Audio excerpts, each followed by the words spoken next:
The Roman Empire wasn't murdered. It slowly forgot how to stay alive.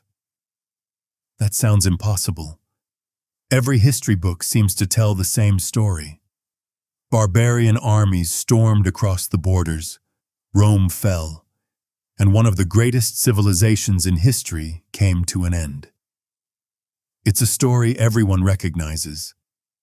There's just one problem. Much of it isn't true. The strangest part isn't that Rome was invaded. It was. The strange part is that many of the people blamed for destroying the empire had once fought to protect it. Some wore Roman armor. Some carried Roman weapons.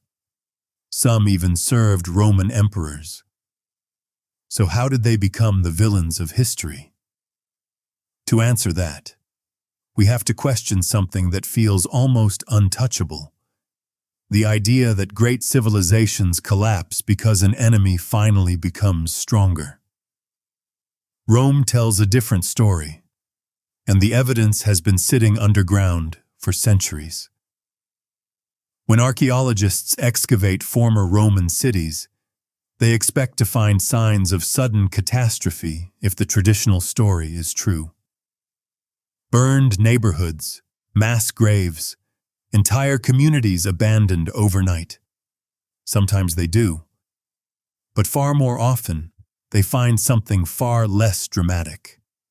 Homes that stayed occupied. Roads repaired years after the supposed fall. Markets that continued trading. Children growing up in towns that history claims had already collapsed. That doesn't look like the end of a civilization. It looks like life going on. Which raises an uncomfortable question. If ordinary people kept living much as they always had, what exactly fell? The answer depends on who was watching. For a Roman senator in Italy, the empire looked as if it were coming apart.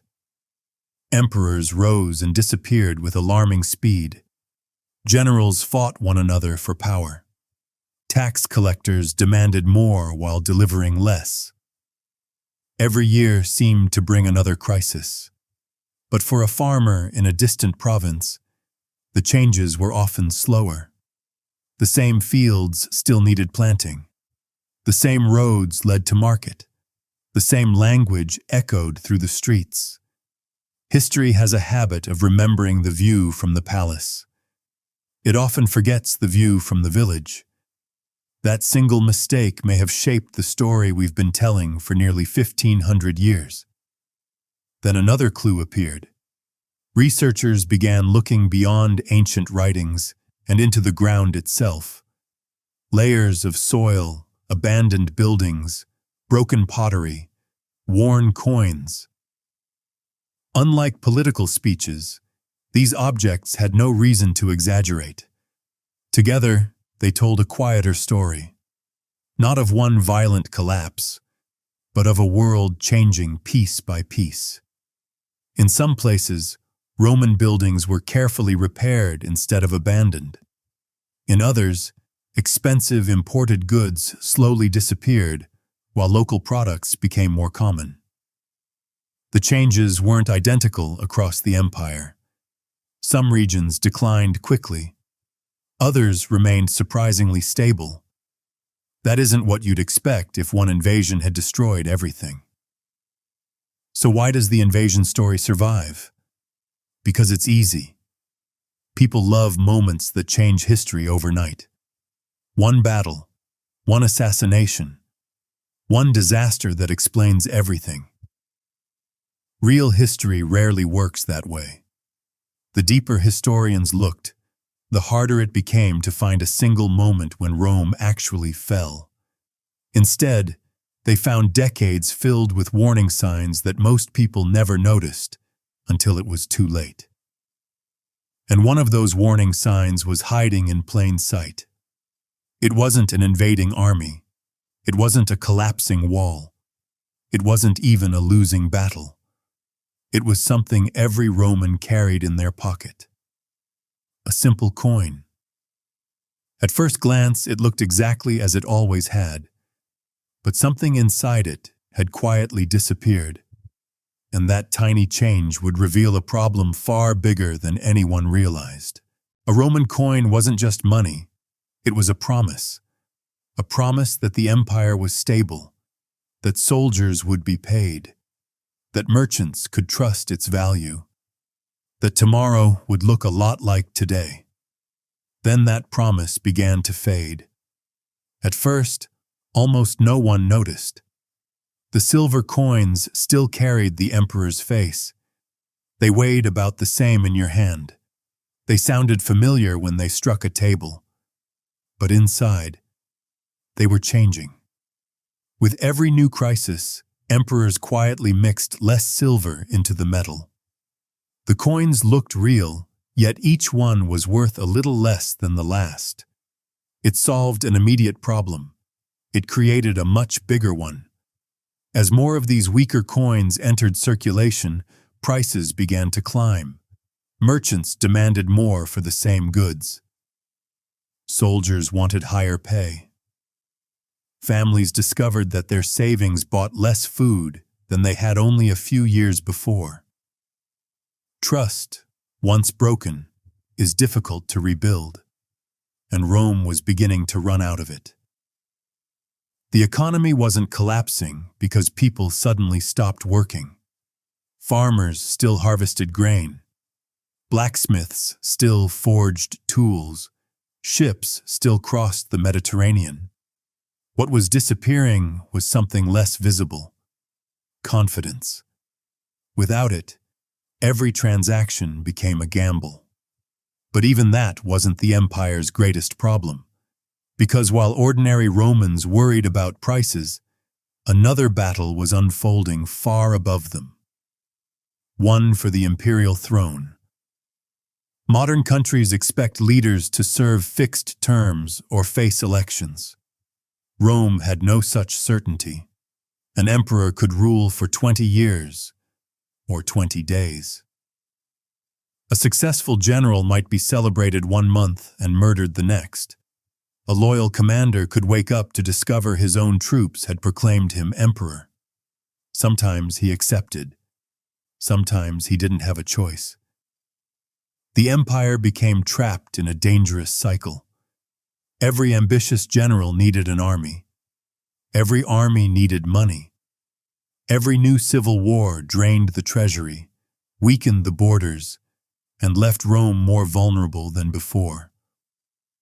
The empire wasn't just fighting its enemies, it was fighting itself. Some historians estimate that during the 3rd century alone, dozens of men claimed the imperial title.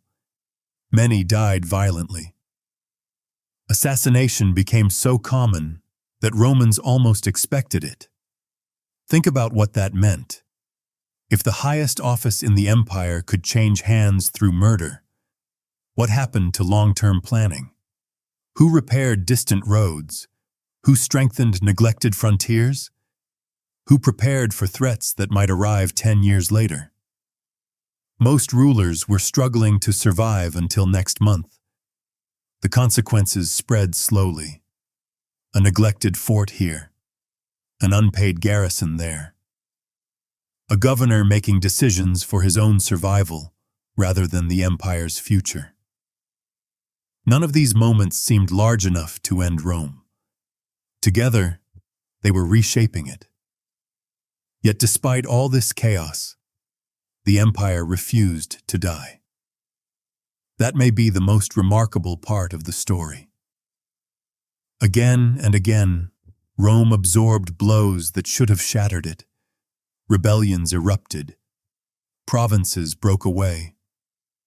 Rival emperors marched against one another. And somehow, the empire stitched itself back together. It was as if Rome possessed an invisible strength no one fully understood, which makes what happened next even more surprising. The crisis that pushed the empire closer to the edge didn't begin with an invading army. It began with people desperately looking for somewhere safe to live. Men, women, children. Entire communities on the move. They weren't coming to conquer Rome. They were running from something far more terrifying. And when they reached Rome's borders, one decision changed history forever. The people approaching Rome's frontier weren't marching in victory. They were fleeing in fear. Behind them rode a force unlike anything Europe had seen before. The Huns. No one knows exactly where they came from. Ancient writers described them with a mix of fear and exaggeration, making it difficult to separate fact from legend. But one thing is clear. Where the Huns appeared, entire populations moved. Villages emptied. Kingdoms collapsed. Families abandoned homes that had belonged to them for generations. Among those fleeing were the Goths. History often remembers them as the barbarians who brought Rome to its knees. But that's not how the story began. In the year 376, thousands of Goths arrived at the Danube River, the empire's northern frontier. They weren't demanding Roman land by force. They were asking for permission to enter. To Roman officials, the request seemed like an opportunity. The empire needed farmers. It needed soldiers. It needed taxpayers. If these newcomers could be settled peacefully, everyone would benefit. On paper, it was a brilliant plan. Reality looked very different. The Roman government promised food and protection. Instead, many local officials saw a chance to make themselves rich. Ancient sources describe corrupt administrators withholding grain, demanding bribes, and exploiting desperate families. Some accounts even claim starving Goths were forced to trade their children into slavery for food. Historians debate the exact details, but there is little doubt that corruption turned a humanitarian crisis into a political disaster. Desperate people eventually stop asking. They start fighting. The Goths rebelled. What followed wasn't a border skirmish. It became one of the greatest military disasters in Roman history. In 378, near the city of Adrianople, the Roman army met the Gothic forces in battle. The emperor himself, Valens, was there, confident, experienced, convinced Rome would win. He never returned. The battle ended in catastrophe. Much of the Eastern Field Army was destroyed, and Valens was killed, though historians still aren't certain exactly how he died. Some ancient writers claimed he fell in combat. Others believed he was trapped inside a farmhouse that was set ablaze. Either way, an emperor had vanished with his army. For centuries, Rome had taught the world that its legions were nearly unstoppable. Adrianople shattered that illusion. Yet here's what most people never hear. The battle didn't destroy the Roman Empire. It survived. Again. The empire negotiated. It rebuilt its armies. It adapted. Rome had endured another crisis that seemed impossible only months before, which tells us something important. One battle, even a disastrous one, wasn't enough to bring down a civilization that had survived for hundreds of years. The real danger was something far less dramatic. Every crisis forced Rome to make another compromise. More foreign soldiers entered the army. More military power shifted into the hands of ambitious generals. More authority slipped away from the emperor. Individually, these decisions made sense. Together, they quietly changed what Rome was. And then history delivered another moment that people still talk about today. The year was 410. For the first time in nearly 8 centuries, the city of Rome was captured. News spread across the known world like an earthquake. The Eternal City had been breached. Many believed civilization itself had come to an end. But something remarkable happened after the panic faded. The empire kept going. The government still functioned. Roman laws were still enforced. Taxes were still collected. Armies were still marching under Roman banners. If the sack of Rome wasn't the end, and Adrianople wasn't the end, then what exactly are we calling the fall of Rome? The answer lies in a date every student learns. A date so famous that almost no one stops to question it. The year 476. Ironically, it may be the most misunderstood date in ancient history. Every history student learns the same number, 476. It's presented as the moment the Roman Empire fell. A clean ending. A final chapter. A date you can circle on a timeline and say, this is where Rome died. History is rarely that generous. In 476, a young emperor named Romulus Augustulus was removed from power by a Germanic military commander, Odoacer. It sounds like the perfect ending to a great empire. Except, almost nothing ended. There was no final battle that erased Roman civilization. No announcement that the empire had ceased to exist. No ordinary citizen woke up the next morning thinking, yesterday I lived in Rome. Today I don't. For most people, life continued. Farmers still worked their fields. Merchants still opened their shops. Officials still collected taxes. Churches still held services. The same roads carried the same travelers. If you had lived through that year, you might never have realized you were standing at one of history's most famous turning points. That's because 476 marked the end of an emperor, not the end of Rome. Even Odoacer understood that. Instead of declaring himself a new Roman emperor, he ruled Italy while recognizing the authority of the emperor in Constantinople. Roman officials remained in office. The Senate continued to function for decades. Much of the administration stayed remarkably familiar. The empire's political map had changed. Its civilization had not. And then comes the twist that completely reshapes the story. The Roman Empire didn't disappear in 476. Half of it was still alive. Far to the east, from the glittering city of Constantinople, another Roman emperor continued to rule millions of people. His armies were Roman. His laws were Roman. His citizens called themselves Romans. Modern historians call this state the Byzantine Empire. Its people never did. To them, there was no Byzantine Empire. There was only Rome. And that Rome survived for almost another 1,000 years. It outlived kingdoms that celebrated the fall of the West. It preserved Roman law, Roman engineering, and classical knowledge through centuries of upheaval. When Constantinople finally fell in 1453, its defenders weren't fighting as Byzantines. They believed they were defending the last Roman Empire. So where did the familiar story come from?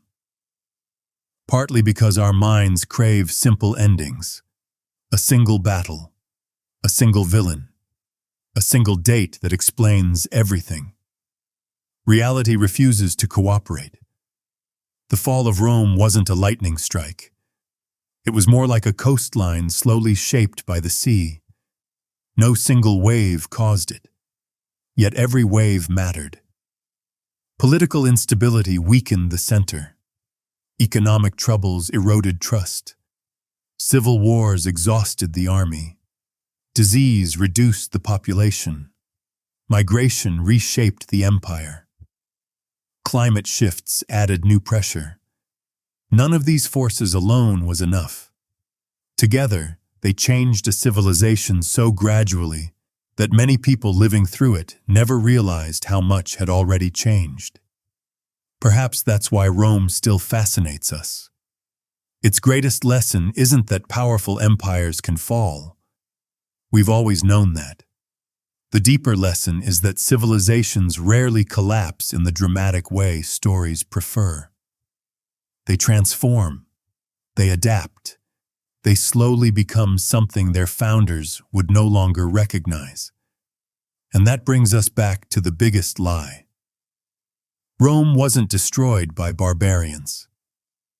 By the time the Western Empire faded, many of those barbarians spoke Latin, served in Roman armies, enforced Roman laws, and dreamed of preserving the very civilization they supposedly destroyed.